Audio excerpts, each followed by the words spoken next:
Tomorrow morning, President-elect is escorted from his residence to Kasarani with full presidential motorcade, equal in number to what President Uhuru has.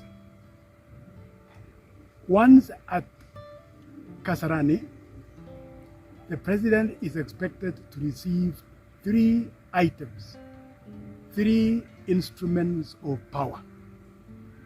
And they are: 1, the Constitution. The Constitution signifies that we are a country that rules by law. So he is given the supreme law, which is the Constitution. And is handed over to him by the outgoing president. The outgoing president will also hand over to him the sword. The sword is a sign of leadership. It's a sign of authority. It is the seat of the presidency. And the sword is being given tomorrow has been in use for the last 50 years.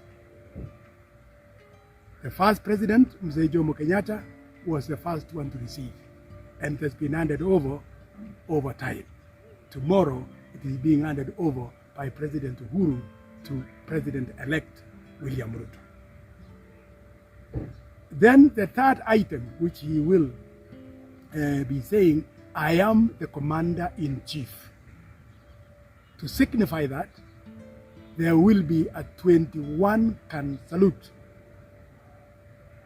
And after that is done, I think then he takes the oath of office. After he has taken the oath of office, then the flags, the presidential standard flags, will now be exchanged on the masts. The one for the outgoing president comes down, and the one for the incoming president goes up. And they are all happening in the presence of the national flag. The national flag will be flying in that midst. When all that is done, President-elect now is the President of the Republic of Kenya. You have asked me whether it is mandatory that the President lives inside State House. It is not.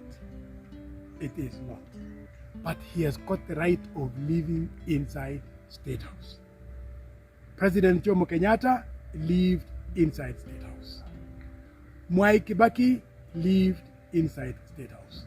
President Moi did not live inside State House, Nairobi.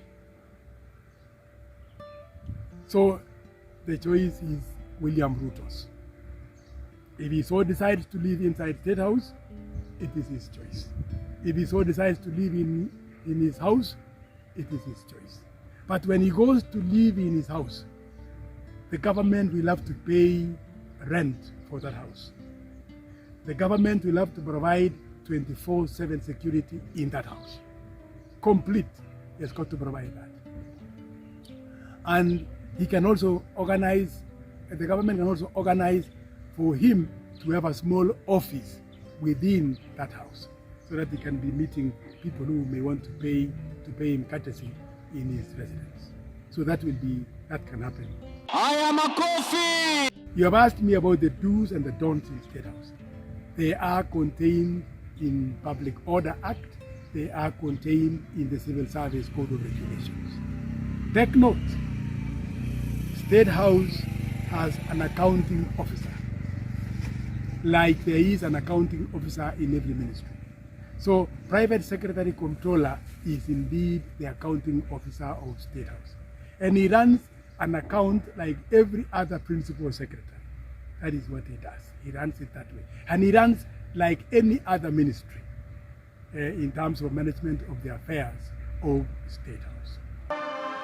When the president gives instructions, there are 2 persons who would be held responsible for those instructions. One, the person known as Private Secretary Comptroller of State House, and the head of public service.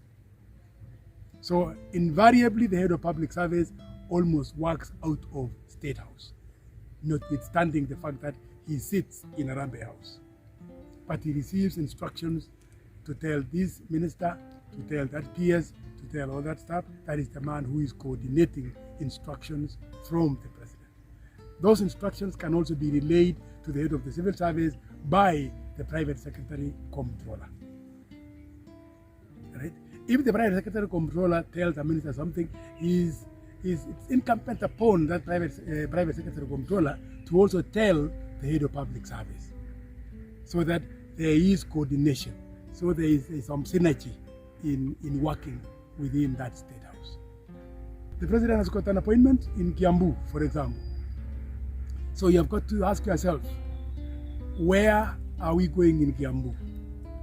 Are we ready in Kiambu? Who is receiving us in Kiambu? What is the function in Kiambu? Does it require written speech? Does it require verbal, just open address? If it does, do we have the notes for the president to read before going to that function? So that when he speaks from a position of knowledge, a position of authority when he now decides, because he will be seeing some information about that situation at Kiambu. Now, the escort commander will also be asking himself various questions. Where are we going through? Which route are we going through? Where are we likely to have problems? So he has got to have all those in mind. Have I cleared the way? So that is, all those things have got to run in. The fellow of the Presidential Press Service will have to be also ready with his cameras. The president may stop along the way. There's a person who is sick, and the president may want to stop and assist that person. You have got to get it to the public to know that your president today, when he was going to Kiambu, found an expectant mother about to deliver, and he stopped to help. So the fellows of the Presidential Press also have got to be able to tick, are we able to have a camera out in Kiambu, and are we traveling with another camera? So all those things have got to be done. The gatekeeper of State House, I think, is the president himself. He's the owner of the office. He's the one who would say who would come in.